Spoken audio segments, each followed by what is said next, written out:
The fallout had already begun by the time I sat on the edge of the couch, hands folded, watching my family move like startled birds.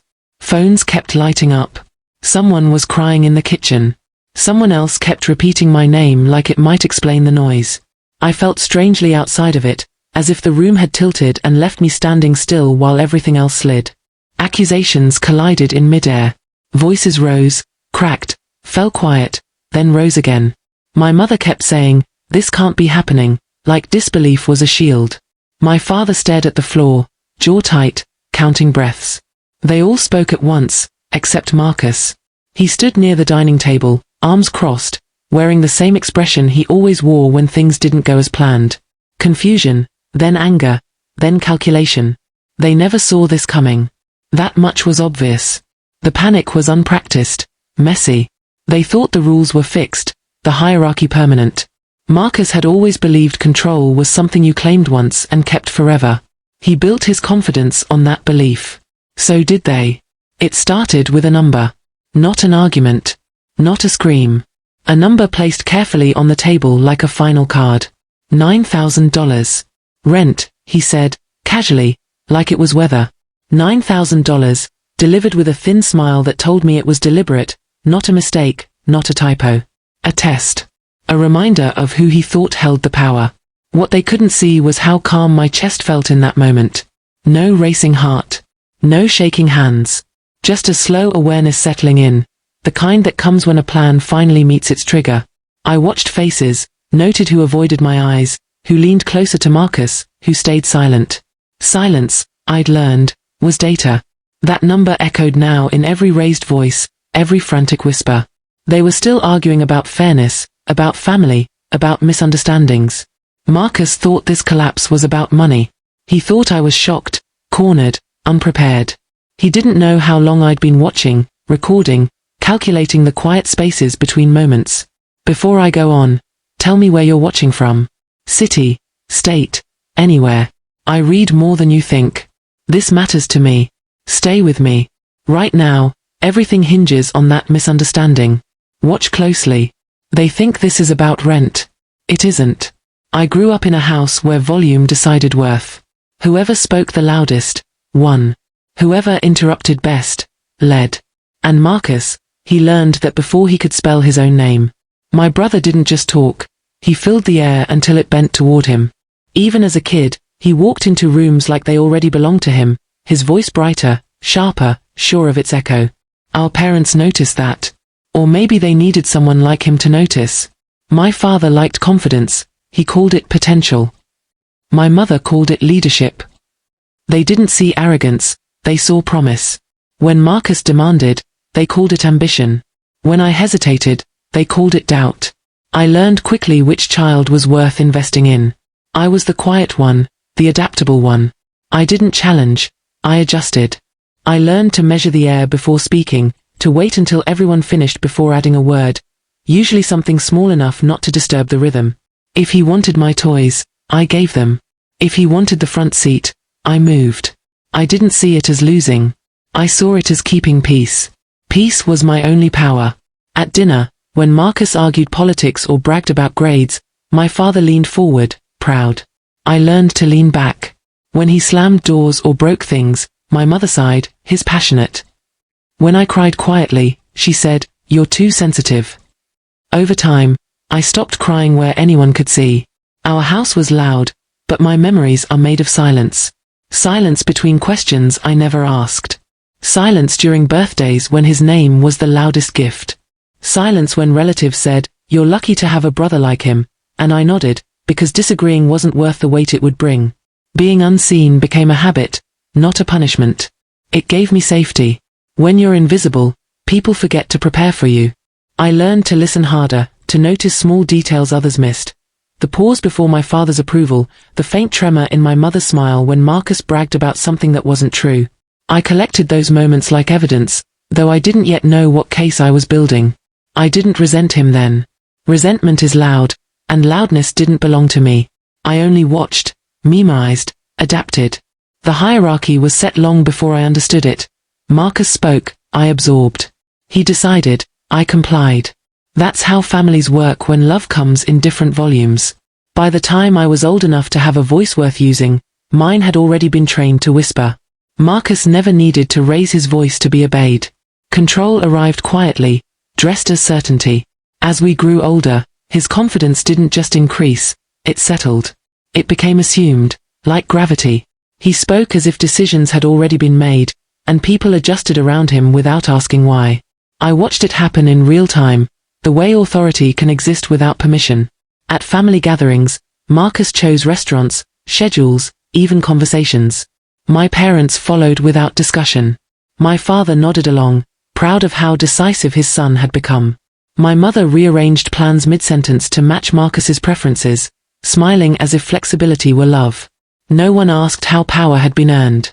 It was simply there, reinforced by their approval. When Marcus interrupted me, it wasn't rude, it was efficient. When he corrected me, it wasn't condescension, it was help. Those words mattered. They rewired how control was perceived. He didn't dominate by force, he dominated by framing. By the time I noticed, resistance felt unnecessary, almost impolite. So I adapted. I learned to nod first, to speak later, to phrase suggestions as questions that could be dismissed easily. My parents praised my adaptability. "You're so easy," they said, as if ease were a virtue. Marcus received praise for leadership. I received it for not being difficult. That difference shaped everything. When disagreements surfaced, they weren't solved, they were smoothed over in his favor. Silence became the cost of belonging. Over time, Marcus began managing things that weren't his. He spoke about money casually, as if it were a language only he understood. Budgets, costs, returns, numbers became his tools. My parents deferred. I listened. I noticed how decisions involving finances ended conversations faster than opinions ever could. I didn't challenge him. I adjusted again. Adaptation kept me safe, invisible, functional. But invisibility has its own education.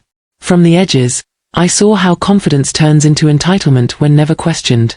I saw how power settles into routine. And somewhere in that quiet observation, I understood something else forming, control that would one day wear a price tag. I moved into Marcus's property during a stretch of my life that felt temporary, even to me. A job transition. A lease ending early. The kind of moment where you tell yourself this is just a bridge, not a destination. Marcus presented it that way too. He didn't offer it as a favor. He framed it as a solution. Logical. Clean. Efficient. "You'll save time," he said. "It makes sense." The language mattered. He didn't say, "You're my sister, I've got you." He said things like short-term arrangement and market comparison. When he sent the details, they came in a neat email, not a text. Bullet points. Dates. Expectations. The tone was professional, distant, already finalized. I noticed it, but I didn't comment. I told myself it was just how he operated now. The rent was higher than I expected. Not outrageous, but noticeably above average for the area. When I hesitated, Marcus tilted his head slightly and said, "It's still below what you'd pay elsewhere." Not untrue. Not generous either. My parents echoed him without looking at the numbers. "He's helping you," my mother said, already closing the subject. Rules arrived before I did. Quiet hours. Guest limits. Payment timelines down to the hour. Everything was framed as structure, not control. Care was replaced with compliance. There were no check-ins, only reminders. No warmth, only clarity.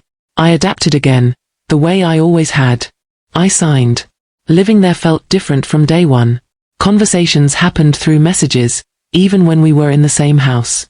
Marcus referred to himself as the owner. He referred to me as the tenant. The words drew a line that hadn't existed before. I told myself this was temporary. I told myself not to read into it. But structure has weight. And beneath the clean rules and calm tone, I could feel something tightening, quietly, deliberately, around me. At first, it was subtle. An email detailing a missed utility payment, marked urgent, though I had paid on time. A note about a fee I hadn't anticipated, flagged in bold. Marcus didn't say anything in person. There was no raised voice, no confrontation. Just the cold efficiency of digital records landing in my inbox, a reminder that rules had teeth. When I tried to clarify, I was told, "Check the terms," as if I had overlooked something. Each reminder, each line of text, had an undercurrent. It was punishment disguised as procedure. I didn't argue, I learned the pattern quickly. Observation had always been my refuge. Watching him, watching my parents nod along without question. Watching the way authority was reinforced through tiny, consistent nudges. My parents were never neutral. Every time I mentioned an inconvenience, a charge that seemed unfair, my father's sigh implied my error. My mother's clipped, polite insistence always leaned toward Marcus's framing. His keeping it professional, she would say, as if that excused the calculated control. Their silence in confrontation became another tool in his arsenal. I noticed everything. The way the thermostat was limited. The way hot water would run low after certain hours. The way he timed the internet shutdowns when he knew I had work deadlines. Nothing was random. Everything was systematic. Subtle punishments, not public punishments, but punishments that told me exactly where I fit in his hierarchy. I felt boxed in, restricted, but I also saw it. Patterns repeated. Rules bending just enough to keep me compliant, compliance marked as responsibility. My observation became my strength. I learned the rhythms. The fees, the emails, the restrictions, they weren't mistakes. They were markers of power. And I began to calculate silently, noting every small injustice for later understanding, later leverage.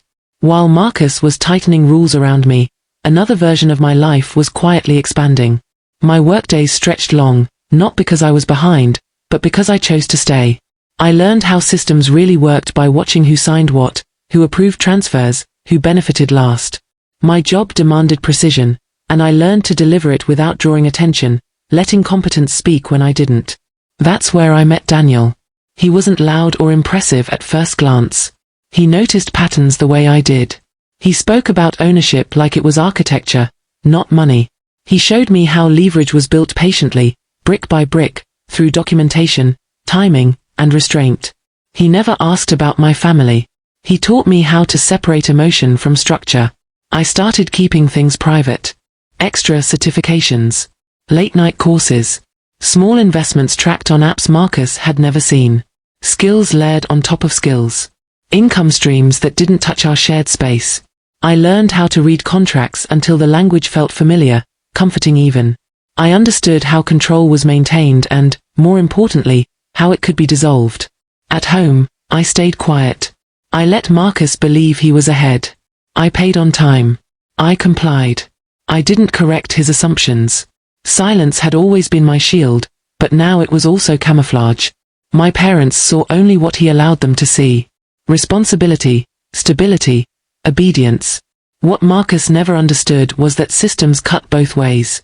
While he tracked my compliance, I tracked my growth. Every rule he enforced taught me where pressure could be applied later. I wasn't waiting anymore. I was building something parallel, something solid, something that didn't need permission. The imbalance he relied on was already shifting, quietly, decisively, in ways he couldn't yet imagine. It started with a noise, the low hum of the office printer that wouldn't stop. I was helping a coworker scan a property file when I noticed the familiar name, Hayes Holdings LLC. My stomach tightened. Marcus had mentioned it before, said it was how he protected assets. Out of instinct more than suspicion, I opened the public records database later that night. The house I'd been renting from him was listed there, but something didn't align. Owner, Hayes Family Trust. Trustee, Eleanor Hayes. Beneficiary, Clara Hayes. Not Marcus. Me. At first, I thought it was a mistake. I reread it twice, then checked the legal description line by line. The trust had been established 12 years ago, before Marcus even graduated college. My parents must have set it up for tax reasons, and no one ever told me. Or maybe they forgot. Or maybe they assumed Marcus would control it anyway, the way he controlled everything. The more I searched, the clearer it became, Marcus didn't legally own the property. He just managed it. My name was on the papers. The rent payments I'd been making every month were, technically, to my own trust. Every dollar he'd collected from me, every late fee, every utility adjustment, every threat, had been taken under false pretense. I sat there, phone screen glowing in the dark, heartbeat steady. Anger didn't hit first. Calculation did. I pulled up the county clerk portal, downloaded every document, and quietly built a folder titled Records. I printed copies at work the next morning. I matched his bank account deposits to the supposed rental payments. Everything formed a clean, unbroken line of deceit. Marcus had never owned the property. He'd only acted like he did. The authority he'd weaponized, the rent, the rules, the tone of ownership, was paper-thin. I looked at the documents again, at the dry ink signatures from years ago, and realized that every time he'd said my house, he was bluffing. I didn't confront him. Not yet. Silence was leverage now. He still believed the system he'd built worked in his favor, and I wanted him to. When he texted reminders for rent, I paid like always. When he spoke with that patronizing calm, I nodded. That my night, parents kept saved every record for helping me out, drive, and I printed 3 hard copies, sealed them, and stored them separately, one in my desk, one at work, one with Daniel. The house felt different now. The walls no longer belonged to him. Every creak, every light switch, every step I took upstairs was layered with new understanding. I'd been living inside something that was already mine. Marcus's control wasn't real, it was performance. And the moment I realized that, the entire script he'd built started to collapse quietly in my hands. I didn't celebrate when I confirmed the records. I didn't even smile. Power doesn't arrive with fireworks. It arrives quietly, like a lock clicking open after years of pressure. The first thing I did was call an attorney recommended by Daniel, someone who specialized in trusts and property control. I didn't say Marcus's name. I didn't need to. I said, I need to understand what I already own. We met on a Tuesday morning. Neutral room. Neutral voice. He slid the documents back to me and said, "You're not buying anything. You're asserting authority." The words landed heavier than any argument I'd ever had with my brother. Authority. Not permission. Not negotiation. The legal process was clean and almost boring. Verification of trustee rights. Transfer of management control. Updated filings. Certified letters that didn't mention emotion, history, or family. Just facts. I signed where I was told, initialed where it mattered, and watched as the structure Marcus had been standing on quietly shifted beneath him. There was no announcement. No warning. I chose timing over confrontation. Every instinct I'd built as a child told me not to poke the bear, not to provoke the person who believed dominance was natural. Silence had protected me once. Now it protected the outcome. I kept paying rent during the transition. I answered emails politely. I let Marcus believe the pressure was working. Inside, certainty grew. Not excitement. Certainty. The kind that settles into your spine and changes how you breathe. When the final document was recorded, the attorney emailed me a single sentence. Control is now fully vested. I reread it 3 times. Control. Fully. Vested. That night, I walked through the house slowly. The floors didn't feel borrowed anymore. The walls didn't feel conditional. Marcus still thought the power lived with him. He still thought fear was enough. I didn't correct him. Power doesn't need witnesses. The dinner was Marcus's idea. A reservation downtown, linen tablecloths, low lighting meant to signal importance. He liked places where servers stood straighter when he spoke. I arrived 5 minutes early and waited, hands folded in my lap, listening to the clink of glasses from other tables. When my parents walked in behind Marcus, he didn't look at me first. He looked around, measuring who might be listening. We ordered before the menus were fully opened. Marcus waved his hand like he owned the room. My mother nodded approvingly, her mouth already shaped into a smile that meant agreement before conversation. My father adjusted his chair and said nothing. He never did when Marcus had decided the tone. The announcement came after the appetizers. Marcus leaned back, crossed his arms, and said my name the way someone says a warning. "Rent's going up," he said casually, loud enough for the table beside us to pause. I didn't react. I focused on the condensation sliding down my water glass. He smiled at my stillness. 9,000 a month, he added, tapping the table once. Market adjustment. My mother inhaled sharply, then nodded. "That sounds fair," she said, eyes flicking toward me. My father cleared his throat but didn't object. Approval settled over the table like a verdict. Marcus watched me carefully, waiting for resistance that never came. He slid a folder across the table, the corner brushing my plate. "Updated contract," he said. "Sign it tonight. No drama." His voice carried authority, not anger. Control doesn't shout when it thinks it's absolute. I didn't open the folder. I didn't ask questions. Silence confused him more than protest ever had. He leaned forward, lowering his voice. "Don't make this difficult," he said, smiling for anyone watching. I met his eyes briefly, then looked back down at my hands. Inside, nothing shook. He thought this dinner was leverage. He thought the number would break me. He was wrong. I didn't plan the reveal as a performance. There was no speech rehearsed, no dramatic pause practiced in a mirror. I waited 3 days after the dinner. 3 days of silence from Marcus that felt louder than his voice ever had. Then I asked them all to come over. Neutral ground. The house. The one he believed was still his. We sat at the dining table where arguments had always been one-sided. My parents chose the same seats they always did. Marcus sat across from me, relaxed, confident, already bored. He assumed this was about negotiating. He assumed I'd cracked late. He was wrong about that too. I placed the documents on the table slowly. Not stacked. Spread. Deed records. Purchase confirmations. Transfer dates. I slid them forward one by one, the paper making soft sounds that pulled everyone's attention down. Marcus frowned first, then smiled. "What is this?" he asked lightly. "I bought the property," I said. My voice didn't rise. It barely moved. 2 months ago. Silence landed hard. My mother's hand froze halfway to her glass. My father leaned forward, reading. Marcus laughed once, short and sharp. "That's not possible," he said, but his foot started bouncing under the table. "It is," I replied. "Your name was never fully registered. The trust expired.